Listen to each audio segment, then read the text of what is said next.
Kemudian adapun ucapan hati, beliau menerangkan yaitu i'tiqaduhu wa tasdiquhu, meyakini dan membenarkannya, meyakini apa yang diterangkan oleh para ulama atau apa yang diterangkan oleh para ulama melalui lisan nabinya Muhammad sallallahu alaihi wasallam, itu meyakini yang datang dari Nabi sallallahu alaihi wasallam dan yang ditetapkan dalam Al-Qur'anul Karim, dan membenarkan semua yang ada di dalam Al-Qur'an tanpa ada keraguan, dan membenarkan semua yang dikhabarkan oleh Nabi sallallahu alaihi wasallam, maka itu adalah syahadatain. Itu adalah syahadatain. Ini berkenaan dengan keyakinan. Berkenaan dengan keyakinan. Kemudian qaulul lisan. Qaulul lisan itu menetapkannya, yaitu mengucapkannya. Mengucapkan syahadat tersebut. Dia mengatakan asyhadu an la ilaha illallah wa anna muhammadar rasulullah wa amantu billah. Amantu billah. Wa amantu bima jaa bihi ar-rasul sallallahu alaihi wasallam. Aku beriman kepada Allah Subhanahu wa taala, dan aku beriman semua apa yang datang dari Nabi sallallahu alaihi wasallam itu ucapan hati, ucapan lisan, itu adalah ucapan lisan. Kemudian ada amalan qalb, amalan hati, yaitu berupa keikhlasan. Itu amalan hati, cinta, kemudian menerima, tunduk terhadap perintah Allah Subhanahu wa taala. Kemudian di antara lain amalan hati menginginkan amalan saleh. Menginginkan amalan saleh itu adalah amalan hati. Siapa saja yang menginginkan amalan saleh, maka tercatat kebaikan. Tercatat kebaikan padanya. Ini sebagaimana yang Nabi sallallahu alaihi wasallam bersabda, wa in hamma bihasanatin, barang siapa yang menginginkan kebaikan falam ya'malha, dia tidak beramal, dia tidak mengamalkannya, kataballahu hasanatan kamilah, maka Allah Subhanahu wa taala mencatat satu kebaikan yang sempurna. Ini hanya dia menginginkan saja kebaikan tersebut, dia ingin melakukan amalan saleh, tapi terhalangi, ada yang menghalangi dari melakukan amalan saleh tersebut, tetap Allah Subhanahu wa taala mencatat untuknya kebaikan yang sempurna. Nah, ini dikatakan amalan hati, ingin melakukan amalan saleh, atau dia telah melakukan amalan saleh seperti keikhlasan tadi yang kita terangkan, takut, itu juga amalan saleh, berharap terhadap rahmat Allah Subhanahu wa taala, berharap pahala Allah Subhanahu wa taala, berharap cinta Allah Subhanahu wa taala, itu bagian daripada amalan saleh. Kemudian wa amalul jawarih atau amalul lisan. Amal lisan sebagaimana yang diucapkan dari kebaikan-kebaikan. Kemudian amalul jawarih, amalan anggota tubuh, seperti fi'lul ma'mur, perbuatan-perbuatan yang baik.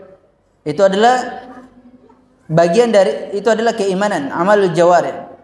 Kemudian wa tarkil manhiyat, meninggalkan perkara-perkara dilarang, ini juga keimanan. Jadi seseorang ketika meninggalkan perkara maksiat itu diberikan pahala, diganjarkan pahala, diberikan pahala di sisi Allah Subhanahu wa taala. Sebagaimana hadis Nabi sallallahu alaihi wasallam, wa in hamma bisayyi'atin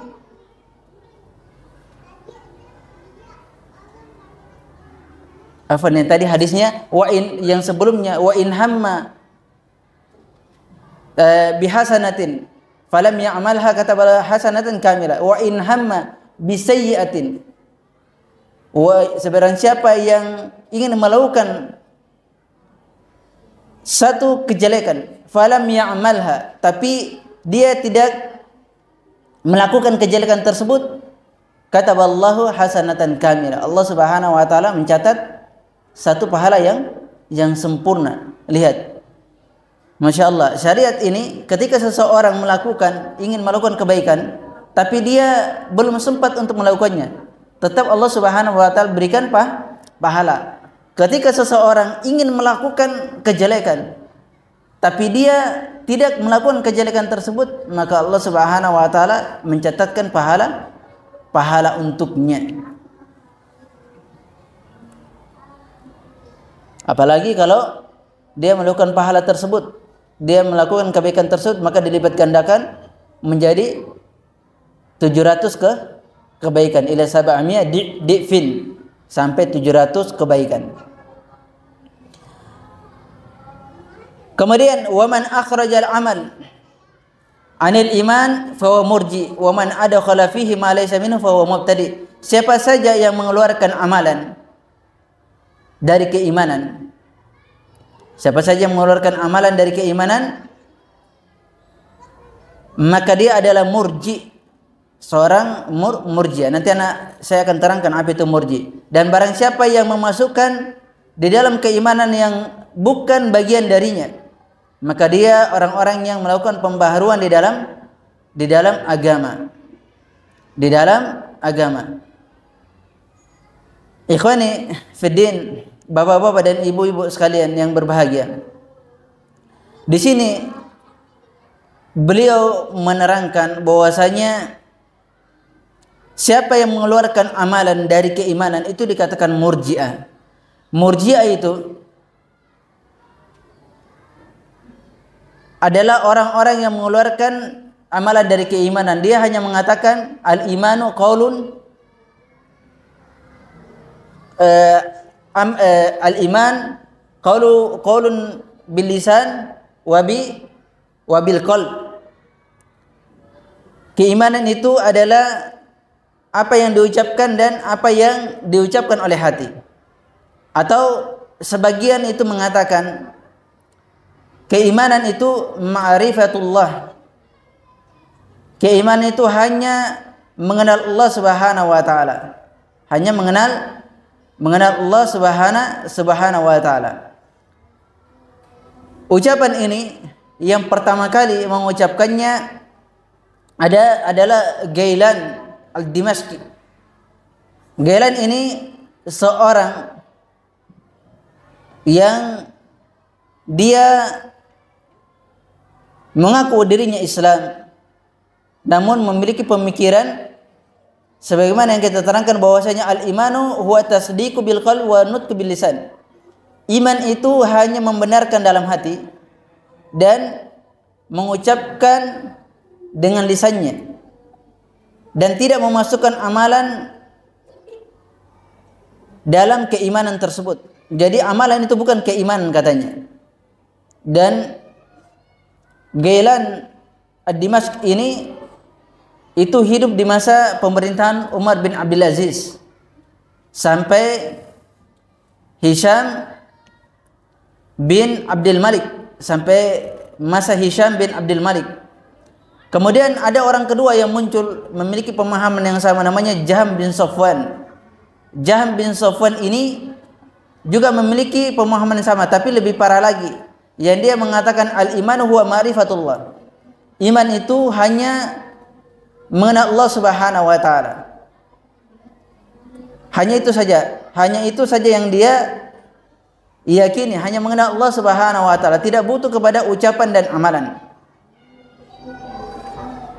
Ini berbahaya di kalangan kaum muslimin. Sebabnya kalau dia mengatakan hanya mengenal Allah, mengetahui Allah, bahwasanya keimanan itu hanya sekedar lisan, hanya sekedar keyakinan saja tanpa amalan, maka banyak orang yang kufur, keluar dari agama tentunya kan.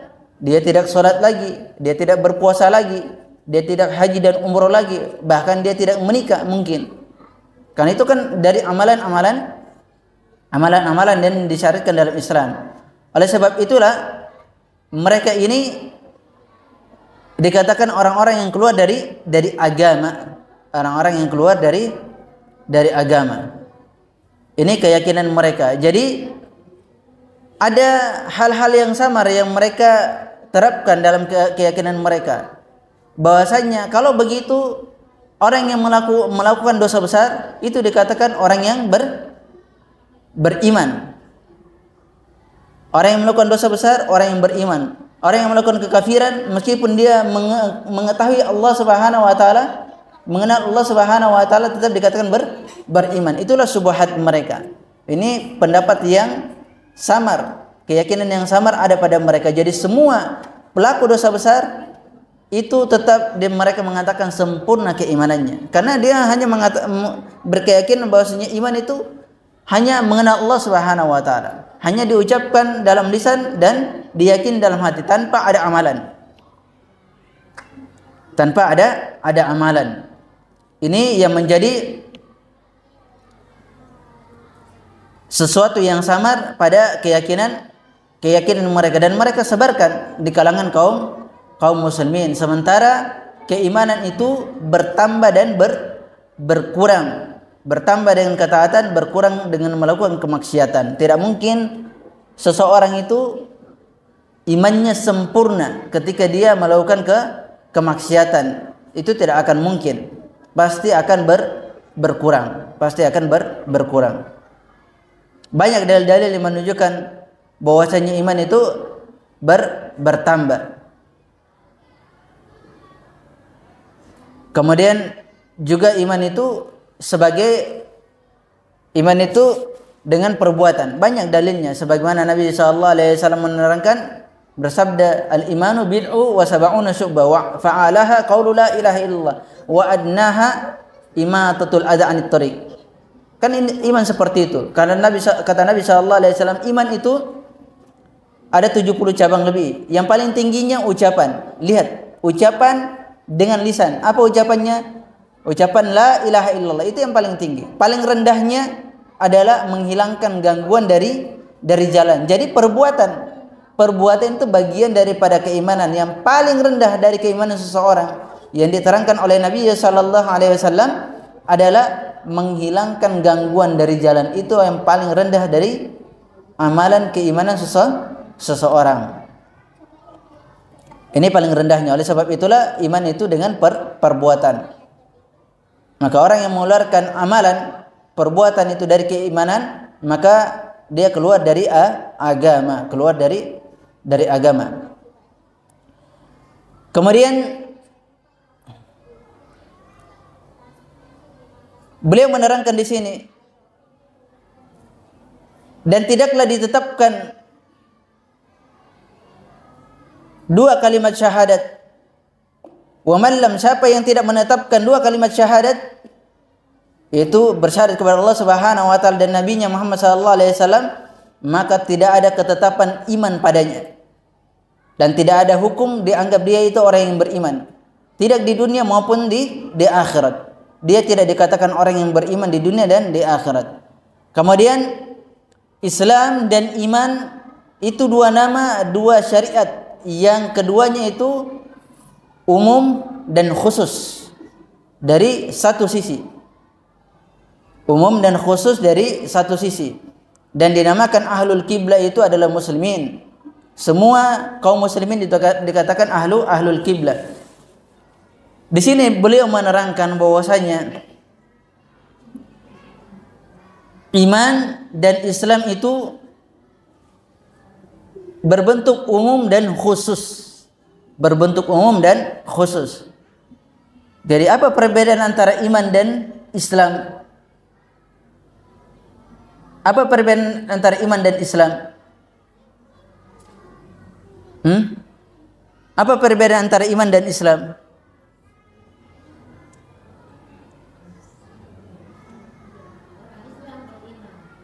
Orang Islam beriman, orang beriman.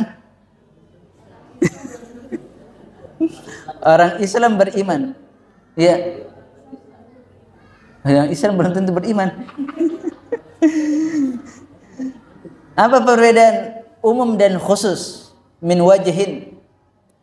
Kata para ulama, umum dan khusus dari satu bentuk. Diterangkan bahwasanya yang umum adalah Islam. Umum adalah ada Islam. Yang khusus adalah iman. Yang khusus adalah iman. Ketika disebutkan Islam, maka masuk padanya keimanan. Namun ketika disebutkan keimanan, maka dia terkhususkan dengan keyakinan-keyakinan. Satu contoh, bapak-bapak dan ibu-ibu, begini. Antara umum dan khusus. Umum itu saya katakan manusia. Manusia itu adalah umum. Tapi kalau saya katakan wanita, khusus atau umum? Khusus. Karena wanita ini bagian daripada manusia. Tapi kalau saya katakan manusia, masuk padanya laki-laki dan wanita, maka dia adalah umum. Maka seperti itu Islam. Islam itu adalah hal-hal yang mencakup aspek perbuatan yang diperintahkan oleh Allah Subhanahu wa taala. Perbuatan yang diperintahkan oleh Allah Subhanahu wa taala. Adapun keimanan itu dia yang bersifat daripada keyakinan. Adapun Islam semua rukun-rukun yang ada padanya, baik rukun Islam atau rukun iman itu sendiri masuk padanya. Tapi kalau iman itu mencakup dari keyakinan saja, mencakup dari keyakinan. Namun keyakinan ini diucapkan dengan hati dan di lisan, diucapkan dengan hati dan lisan. Adapun Islam itu mencakup seluruhnya. Di contoh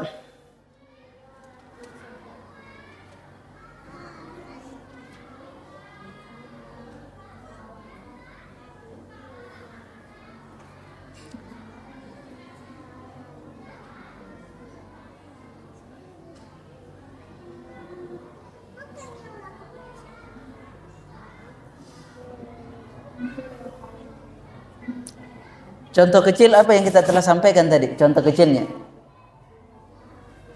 Contoh kecil yang telah kita sampaikan adalah bahwasanya iman itu hal-hal yang berkaitan dengan keyakinan. Hal-hal yang berkaitan dengan keyakinan. Adapun Islam itu berkaitan dengan keyakinan dan seluruh anggota tubuhnya, amalan anggota tubuhnya, bukan keyakinan saja tapi seluruh anggota tubuhnya. Seperti amalan puasa, zakat, syahadat, kemudian keyakinan itu masuk padanya. Adapun keimanan itu yaitu kepercayaan dan keyakinan, kepercayaan dan keyakinan. Namun para ulama memberikan gambaran tentang iman dan Islam ini dalam satu kaidah, al-iman wal Islam idza ijtama'a iftaraqa wa idza iftaraqa ijtama'a. Iman dan Islam apabila dia bersatu, idza ijtama'a iftaraqa, apabila dia bersatu maka dia berpisah. Wa idza iftaraqa, apabila dia berpisah maka dia bersatu. Apa maksudnya? Iman itu, iman dan Islam idza istama'a iftaraqa wa idza iftaraqa ijtama'a. Iman apabila dia berkumpul, maka dia berbeda makna. Tapi apabila dia dipisah antara iman dan Islam, maka dia satu makna. Dia satu makna, seperti itu. Saya kasih contoh. Jadi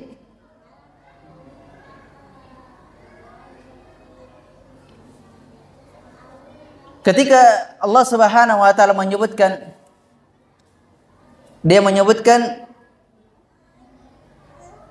innal ladzina amanu wa amilus solihat lahum jannatin tajri min tahtihal anhar. Sesungguhnya orang-orang yang beriman dan melakukan amalan soleh, orang-orang yang beriman dan melakukan amalan soleh. Orang yang beriman itu disebutkan orang-orang yang beriman, yaitu berkaitan dengan keimanan dan melakukan amalan soleh. Amalan soleh ini adalah amalan jawari, dia adalah Islam, berupa melakukan amalan soleh seperti puasa atau zakat dan seterusnya. Maka apabila dia bersatu memiliki makna yang berbeda, memiliki makna yang berbeda, satu keyakinan, satu amalan. Namun apabila dia berpisah, berpisah maka maknanya satu. Iman wal Islam, Islam wa iman, Islam wa huwal iman. Ini yang diterangkan oleh para ulama. Ini yang diterangkan oleh para ulama.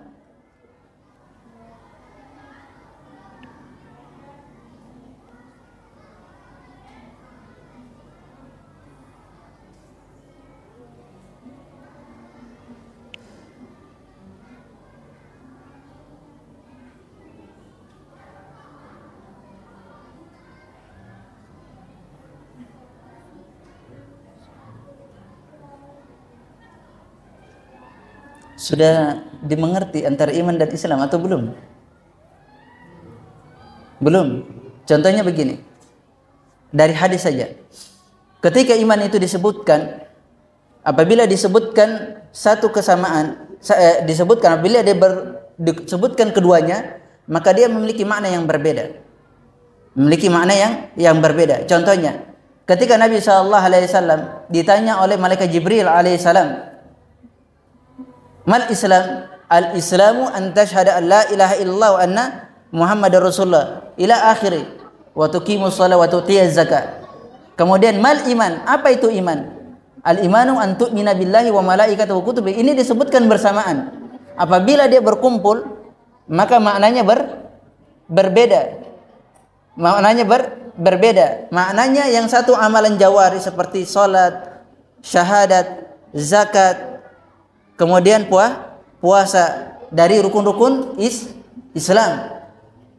Namun ketika disebutkan bersamaan dengan keimanan, maka keimanan itu beda sendiri, berkaitan dengan keyakinan, seperti dia beriman, meyakini Allah Subhanahu wa taala, beriman kepada Allah, kepada malaikatnya, kepada kitab-kitabnya, para rasulnya.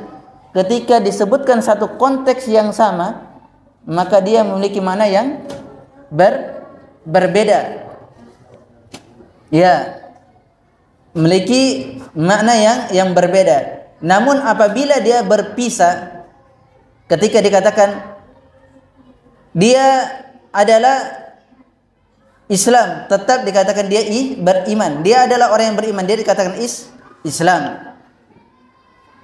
Sebagaimana dari hadis Nabi SAW. Contoh yang lain disebutkan al-Islamu an tashhada an la ilaha illallah wa anna Muhammadar Rasulullah wa iqamus shalah wa itaz zakat. Ini hanya disebutkan Islam. Apakah seseorang itu bersyahadat bukan dari bagian keyakinan? Bukan bagian dari keyakinan. Keyakinan. Apa keyakinan? Ucapan dengan lisan. Karena tadi keimanan itu ucapan dengan lisan dan meyakini dalam hati. Maka itu adalah iman. Tapi di sini tidak disebutkan padanya apa? Iman, tapi disebutkan Islam. Islam itu an tashhada an la ilaha illallah wa anna Muhammadar Rasulullah. Paham? Apabila disebutkan bersamaan iman dan Islam, maka dia memiliki makna yang berbeda. Tapi ketika disebutkan berpisah, maka memiliki makna yang satu, makna yang sama. Makna yang sama. Seperti itu yang disebutkan oleh para ulama, idza iftaraqa ijtama'a wa idza ijtama'a iftaraqa. Apabila dia berpisah penyebutannya, maka dia dianggap satu. Tapi kalau dia dibedakan penyebutannya, maka dia dianggap satu. Apabila dia berpisah, maka dia dianggap satu. Apabila dia berkumpul, maka dia anggap sama. Begitu ya. Apabila dia berpisah, dianggap sama, satu. Apabila dia berkumpul, maka berbeda dari definisinya. Seperti itu. Jadi Nanti ada yang mengatakan apa itu Islam atau apa itu iman. Nah, karena kita sudah mempelajari Islam dan iman sama. Kalau disebutkan keduanya, maka dia memiliki makna yang berbeda masing-masing. Tapi kalau disebutkan terpisah, maka maknanya satu. Paham ya? Ya. Jadi selama ini kan mungkin kita bilang apa itu Islam, apa itu iman. Iya kan? Seperti itu. Itu yang disebutkan oleh para ulama. Insyaallah mudah, insyaallah. Sulit. Mudah ya insyaallah. Iya. Iya. Kemudian beliau menyebutkan di sini orang-orang yang melakukan dosa besar itu tidak keluar dari keimanan, tidak dikeluarkan, la yukhriju minal iman, tidak dikeluarkan dari keimanan. Tidak la yukhraju minal iman, tidak dikeluarkan dari keimanan. Berbeda dengan orang-orang khawarij. Orang-orang khawarij itu siapa? Yang menentang, membangkang terhadap penguasa. Orang-orang yang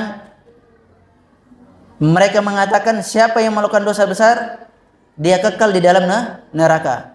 Lihat, orang-orang yang melakukan dosa besar itu tidak dikeluarkan dari keimanan. Karena kenapa? Nabi sallallahu alaihi wasallam menerangkan bahwasanya man qala la ilaha illallah, siapa yang mengucapkan la ilaha illallah sidqan min qalbihi atau khalisan min qalbihi dakhala al-jannah, jujur dalam hatinya atau ikhlas di dalam hatinya, maka dia masuk ke dalam surga. Kemudian sahabat Abu Dzar itu mengatakan, ya Rasulullah, meskipun ia berzina atau mencuri, meskipun dia berzina dan mencuri. Sampai 3 kali, ya Rasulullah, meskipun dia berzina atau mencuri. Iya, meskipun dia berzina dan mencuri. Kalau dia mengucapkan la ilaha illallah, ikhlas di dalam hatinya, jujur, yakin dengan ucapan la ilaha illallah, dia akan masuk ke dalam surga meskipun dia berzina dan mencuri. Tapi bukan berarti dia dibiarkan saja setelah dia berzina dan mencuri masuk saja ke dalam neraka. Tidak. Ada penyebutan beliau di sini. Itu tetap dia masuk ke dalam surga. Lihat kata beliau, di dunia dia dikatakan orang yang beriman, orang yang melakukan dosa besar. Bahkan meninggalkan satu solat itu termasuk dosa yang paling besar. Kalau dia sengaja meninggalkan satu solat, itu dosanya besar sekali. Bahkan Nabi SAW mengatakan, man taraka shalah muta'ammidan faqad kafar. Siapa yang meninggalkan solat dengan sengaja, maka dia sungguh telah kafir. Nabi SAW menerangkan, al-ahdu bainana wa bainal kafir as-shalah, faman taraka faqad kafar. Janji kita antara solat, batasan kita antara dan orang kafir, kita kaum muslim dan orang kafir adalah salatnya. Siapa yang meninggalkannya, dia sungguh telah kafir. Namun ini bagi orang-orang yang telah jelas apa? Hukum-hukumnya. Adapun orang yang jahil, orang yang tidak tahu hukum-hukumnya, orang yang tidak tahu dalam permasalahan agama, dia salat meninggalkannya, maka itu kembali kepada Allah Subhanahu wa taala. Beliau terangkan di sini, siapa yang melakukan dosa besar di dunia, dia dikatakan orang yang beriman, namun dikatakan naqisul iman, imannya tidak sempurna, kurang keimanannya. Dia dikatakan beriman tapi tidak sempurna keimanannya. Baik orang yang berzina, orang yang berjudi, ditetapkan dia mukmin selama dia melakukan syariat, mengamalkan syariat yang Allah Subhanahu wa taala perintahkan. Begitu juga Nabi Muhammad SAW, tapi kurang keimanannya. Yang jadi anehnya kita ini, para jamaah sekalian, kita ini kadang kalau ada orang mencuri, berzina, iya kan, atau memperkosa, itu hukumannya luar biasa, sampai kita itu apa? Kadang membunuh mereka. Iya kan? Padahal itu kan dia lakukan antara sesama manusia. Bukan hak Allah Subhanahu wa taala yang dirampas.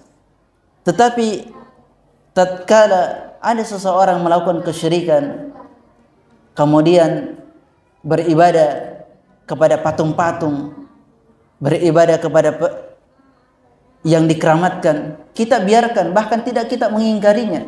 Tapi yang aneh itu hal seperti ini yang kita membiarkan, yang ini berkaitan dengan hak Allah Subhanahu wa taala, kita biarkan hal demikian. Nah, ini sebenarnya musibah dari keimanan kita. Harusnya ketika ada hak Allah yang dirampas, karena ketika seseorang beribadah kepada selain Allah Subhanahu wa taala, berarti dia merampas hak Allah Subhanahu wa taala. Itu lebih besar, lebih zalim. Tidak ada kezaliman daripada merampas hak Allah Subhanahu wa taala. Karena hak ibadah itu hanya kepada Allah Subhanahu wa taala. Namun ketika hanya sesama manusia ada yang terambil haknya, bahkan kita tidak segan-segan untuk membunuhnya. Padahal ada batasan-batasan tertentu dalam membunuh. Seperti orang yang membunuh juga harus dibunuh, tetapi kembali kepada pengadilan, kembali kepada penguasa. Hukum Allah, hukum yang Allah Subhanahu wa taala tetapkan di atas syariatnya. Kalau dia membunuh tidak sengaja, maka tidak dibunuh, dia cuma bayar dia. Tapi kalau dia membunuh dengan sengaja, maka dia dibunuh. Seperti itu, maka dia dipancung. Nah, ini berkenaan sebenarnya keyakinan seorang muslim. Ini hati-hati, bukan berarti orang yang memperkosa, orang yang membunuh dibiarkan, tidak, ada hukumnya. Tapi hukumnya itu kembali kepada penguasa yang menerapkan hukum syariat tersebut. Kemudian wafil akhirah, di negeri akhirat, orang-orang yang melakukan dosa besar itu di atas kehendak Allah Subhanahu wa taala. Di atas kehendak Allah Subhanahu wa taala. Jika Allah Subhanahu wa taala menghendaki, maka Allah Subhanahu wa taala akan mengampuni dia di hari kiamat. Kalau Allah menghendaki, Allah Subhanahu wa taala akan mengampuni dia. Jika Allah Subhanahu wa taala menghendaki pula, Allah Subhanahu wa taala akan mengadab dia, kemudian dia memasukkan ke dalam surga. Tetap orang yang mengucapkan syahadat itu masuk di dalam surga, insya Allah masuk ke dalam surga Allah Subhanahu wa taala, insya Allah, selama dia menjadi ahlu tauhid, orang yang tidak mempersekutukan Allah Subhanahu wa taala. Ada dosa-dosa besar yang dia lakukan, maka itu kembali kepada kehendak Allah. Jika Allah menginginkan, Allah akan mengampuni dia, maka dia tidak diadab. Tapi ketika Allah menginginkan dia diadab, maka dia diadab, namun setelahnya dia dimasukkan ke dalam surga.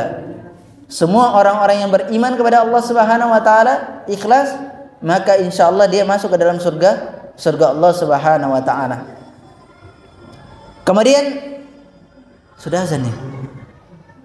Sudah azan. Belum. Kemudian di sini diterangkan la yajuzu qat'u li muayyanin min ahli al-kibab bil jannah aw nar illa man thabata nassu fi haqqihi. Wal kufru fil afadi syariah qisman, akbar mukhrijun minal millah, asghar ghairu mukhrijun minal millah, yusamma ahyanan bi kufril amali. Lihat di sini diterangkan oleh beliau bahwasanya tidak boleh seseorang itu memastikan, tidak boleh dia memastikan pada seseorang dari kaum muslimin itu masuk ke dalam surga. Misalnya saya tunjuk, insyaallah bapak ini masuk ke dalam surga insyaallah.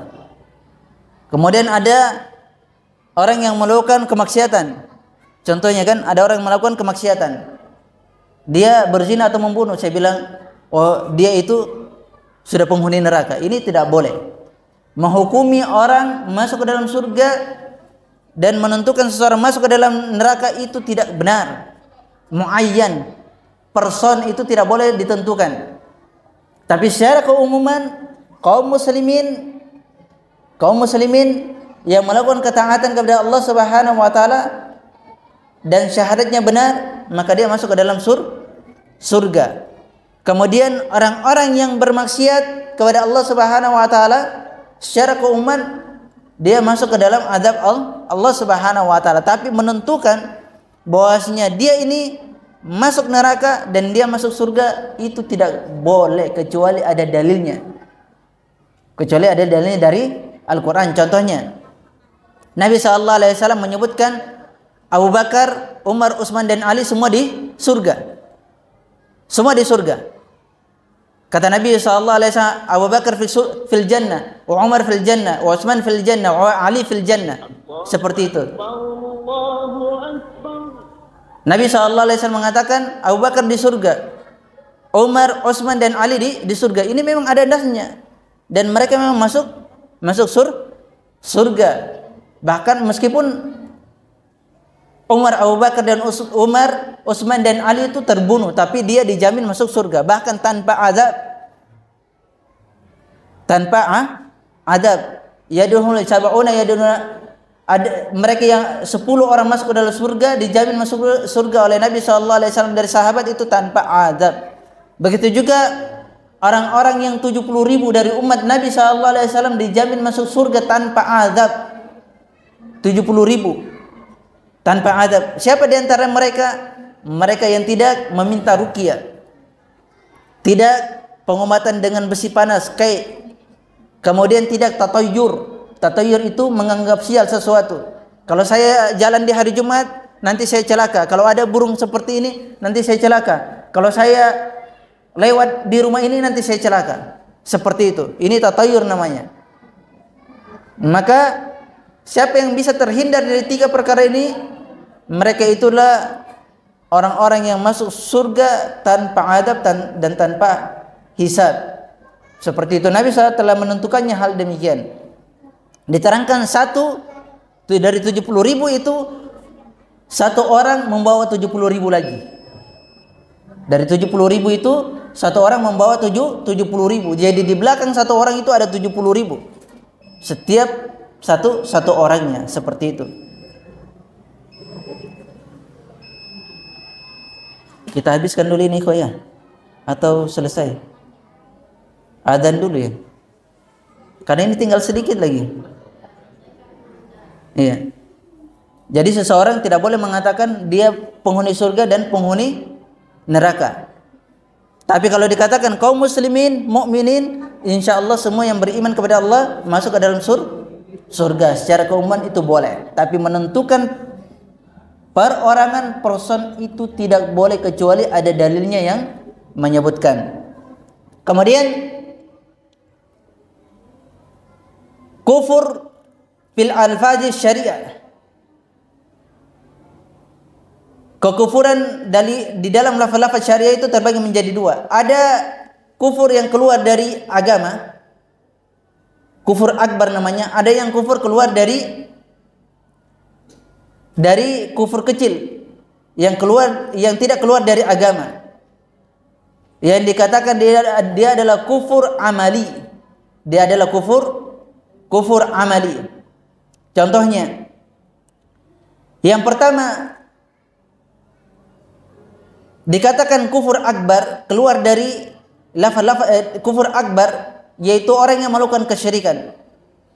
Maka ini adalah kufur akbar, sebagaimana firman Allah Subhanahu wa taala, "Innallaha la yaghfiru ay yushraka bihi wa yaghfiru ma duna dzalika liman yasha." Sesungguhnya Allah Subhanahu wa taala tidak mengampuni dosa kesyirikan dan mengampuni dosa selain kesyirikan bagi siapa yang dikehendakinya. Adapun kufur yang kecil, kufur kecil seperti dia bersumpah selain nama Allah Subhanahu wa taala. Dia bersumpah selain nama Allah Subhanahu wa taala. Dia bersumpah seperti saya demi dia tidak mengeluarkan dari agama. Dia bersumpah selain nama Allah Subhanahu wa taala, seperti dia bersumpah demi batu, demi apa? Demi matahari, demi bulan. Tapi para ulama menyebutkan ini tetap dikatakan syirik. Karena kata Nabi sallallahu alaihi wasallam, "Man halafa bi ghairillah faqad asyrak." Siapa yang bersumpah selain nama Allah Subhanahu wa taala, maka dia tetap melakukan kesyirikan. Contoh yang lain yang lebih mudahnya adalah ketika seseorang itu melakukan dosa-dosa, maka itu dikatakan asghar, tidak mengeluarkan dari agama. Contohnya ketika dia berdusta, dia berbohong, atau dia ghibah. Iya kan? Dia ghibah. Apa ghibah itu? Menggunjing. Itu ghibah. Dia menggibah itu adalah termasuk kufur asghar dari sisi amalan. Kemudian terakhir, takfir min ahkami syariah allati maradda ila alkitab wa sunnah fala yajuzu takfirun muslim biqaulin aw amalin ma lam yadull dalil syar'i ala dhalik wa la yalzam min itlaqi hukm al-kufri ala qawli aw ala qawlin aw fi'lin subutu mujibihi fi haqqil muayyan illa idza tahaqqaqat surutu wa intafa'at mawani wa takfiru min akhtaril ahkami fayajibu tasabbutu wal hadru min takfiril muslim. Lihat, di sini diterangkan bahwasanya tidak boleh seseorang mengkafirkan kaum muslimin. Tidak boleh mengkafirkan kaum muslimin. Siapa saja yang mengkafirkan kaum muslimin, maka itu kembali kepadanya. Itu kembali kepadanya. Seseorang tidak boleh mengkafirkan kata Nabi sallallahu alaihi wasallam, "Man qala li akhihi kafir faqad ba'a biha ahaduhuma." Siapa yang mengatakan kepada saudaranya kafir, maka ucapan itu kembali kepada salah satu keduanya. Ucapan itu kembali kepada salah satu keduanya. Kalau tidak benar, maka ucapan itu kembali kepada dirinya. Tapi kalau ucapan itu benar, maka harus dia jelaskan kebenaran ucapannya. Harus dia jelaskan kebenaran ucapannya. Kalau dia mengatakan, oh dia telah kafir, contohnya sebagaimana yang kita terangkan, orang itu kita melihat orang itu meninggalkan sholat. Lantas ada orang yang mengatakan dia setelah sampai hadisnya, siapa yang meninggalkan sholat dengan sengaja, kemudian dia telah kafir. Perbedaan antara kita dan orang kafir adalah meninggalkan sholat. Maka dia hukumnya, oh dia sudah kafir. Ini tidak boleh. Karena syarat mengkafirkan seseorang itu ada syarat-syaratnya. Di antaranya syarat-syaratnya adalah orang itu tidak jahil. Kalau orang itu jahil, tidak mengetahui hukum-hukum syariat dengan pasti, tidak boleh dikafirkan. Apakah sudah disampaikan hujjah padanya? Harus ada hujjah, penjelasan-penjelasan padanya. Dan harus ulama yang menentukan tentang perkara demikian. Tidak boleh semua orang menentukannya. Harus orang yang alim ulama. Hingga benar-benar terpenuhi syarat-syarat dikatakan kafir, maka dikatakan kafir. Tapi kalau tidak terpenuhi, maka tidak boleh dikatakannya. Dikatakan dia kafir. Kalau dia bermalas-malasan, tidak dihukumi dia kafir. Kalau dia hanya bermalas-malasan, misalnya dia terkadang meninggalkan sholat, terkadang dia sholat, atau dia meninggalkan sholat, lama sekali dia meninggalkan sholat. Ternyata ketika dia mengenal sunnah yang baik, Islam yang baik, kemudian dia sholat, apakah ini dihukumi? Tidak. Atau dia meninggalkan sholat tetapi masih meyakini bahwasanya sholat itu adalah wajib hukumnya. Ada orang yang meninggalkan sholat tapi dia meyakini bahwasanya sholat ini adalah wajib hukumnya. Dia tidak mengingkari sholat tersebut bahwa itu kewajiban. Hanya saja dia malas dan enggan untuk melakukannya. Maka ini tidak boleh dikeluarkan dari keislaman, tidak boleh dikeluarkan dari agama. Seperti itulah. Maka menghukumi seorang muslim itu dia kafir itu berat. Tidak boleh seseorang menghukumi selama dia muslim, dia menganggap dirinya muslim, dia tetap muslim. Tapi adapun kemaksiatan, dosa yang dia lakukan, maka itu kembali kepada Allah Subhanahu wa taala. Dia tetap berdosa terhadap dosa-dosa atau perbuatan-perbuatan maksiat yang dia lakukan. Wallahu taala alam. Ya, telah sampai selesai dari pembahasan tentang berkenaan dengan iman.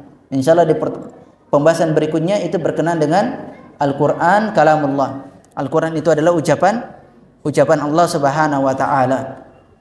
Ya, silakan jika ada yang ingin bertanya.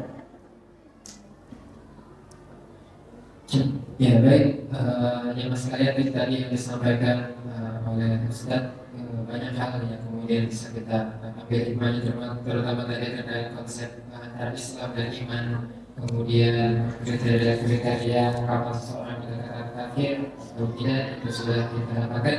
Maka dari itu saat ini kami berikan kesempatan kepada yang sekalian baik dari bapak-bapak atau ibu-ibu mungkin saya yang ingin ditanyakan, mungkin ada tadi yang disampaikan belum paham, masih perlu diperjelas, silakan disampaikan.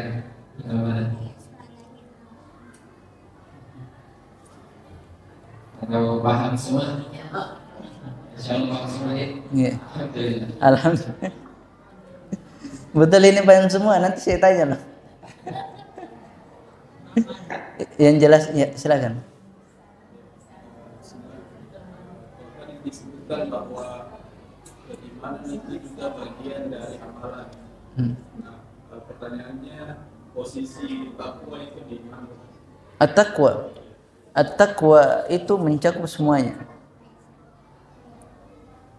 Takwa itu semua mencakup baik keyakinan dan amalan hati. Itu adalah takwa. Takwa itu bermakna al-khauf, takut. Tapi takut ini dia di dalam hatinya dan takut melakukan perbuatannya, mencakup keduanya. Seperti itu. Takwa itu diterangkan oleh para ulama, dia adalah al-khauf. Kalau definisinya secara ini takwa, itu adalah khauf, rasa takut. Kemudian juga bermakna harapan. Takwa itu banyak maknanya. Cuma dia masuk kedua-duanya. Amalan dari perbuatan, kemudian dari sisi keyakinan. Contohnya banyak dari takwa. Ittaqullah haitsuma kunt wa atbi sayyiati hasanah. Bertakwalah kepada Allah dimanapun kalian berada, dan ikutilah kejelekan itu, wa'ad bi sayyiati hasanah, ikutilah kejelekan itu dengan kebaikan. Kan diterangkan seperti itu. Siapa yang takwa itu dari mencakup perbuatan dan keyakinan. Siapa yang melakukan kejelekan maka ikutilah dengan kebaikan. Apabila dia melakukan kejelekan kemudian dia ikuti dengan kebaikan, insyaallah akan menghapus dari kejelekan tersebut. Wa'ad bihi sayyiati hasanah wa tamhuha sayyiati hasanah, dan kejelekan itu terhapus dengan adanya kebaikan. Kejelekan itu terhapus dengan adanya kebaikan. Ini dari sisi amalan, sama seperti bermakna ittaqun nar walau bisyikkin tamar. Takutlah kalian, itu disebutkan takwa. Ittaqun nar walau bisyikkin tamar. Takutlah kalian dari api neraka meskipun sebongkah kurma, yaitu bersedekahlah kalian. Bersedekahlah kalian meskipun satu bongkah kurma. Ya, itu yang dimaksud dengan takwa. Atau antum punya makna yang lain? Yang biasa dikatakan dengan mengerjakan perintah Allah dan melarang. Iya, itu juga takwa semua. Itu kan perbuatan. Mengerjakan perintah Allah dan larangannya. Mencakup takwa itu keyakinan yang di dalam hati dan perbuatan. Wa may yattaqillaha yaj'al lahu makhraja min haitsu la yahtasib. Siapa yang bertakwa kepada Allah Subhanahu wa taala. Apa bertakwa? Meyakini. Siapa yang bertakwa kepada Allah Subhanahu, bersandar kepada Allah Subhanahu wa taala, beriman kepada Allah Subhanahu wa taala, Allah Subhanahu wa taala akan memberikan jalan keluar baginya dari arah yang tidak disangka-sangka. Semua mencakup, takwa itu mencakup amalul qalbi qaulul qalbi wal lisan wa amalul qalbi wal jawari wal lisan. Seperti itu, masuk semua mencakup takwa seperti itu. Hanya takwa itu memiliki makna yang lebih luas. Bisa bermakna takut, bisa bermakna harap, bisa bermakna daripada melakukan amalan soleh, seperti itu. Itu banyak makna yang mencakup daripada takwa tersebut. Allah taala alam. Ya, silakan jika ada yang bertanya. Ya baik, mungkin demikian untuk kajian kali ini. Terima kasih kepada semua jemaah yang sudah meluangkan waktu. Semoga Allah selalu berikan kita kesehatan sehingga insyaallah kita bisa bertemu lagi di hari Kamis dengan kajian dengan yang memiliki tema berbeda. Demikian untuk kajian kali ini, karena waktu sholat isya sudah semakin dekat. Kami tutup dengan doa penutup majelis. Subhanallah wa bihamdik, asyhadu an la ilaha illa anta, astaghfiruka wa atubu ilaik. Wassalamualaikum warahmatullahi wabarakatuh.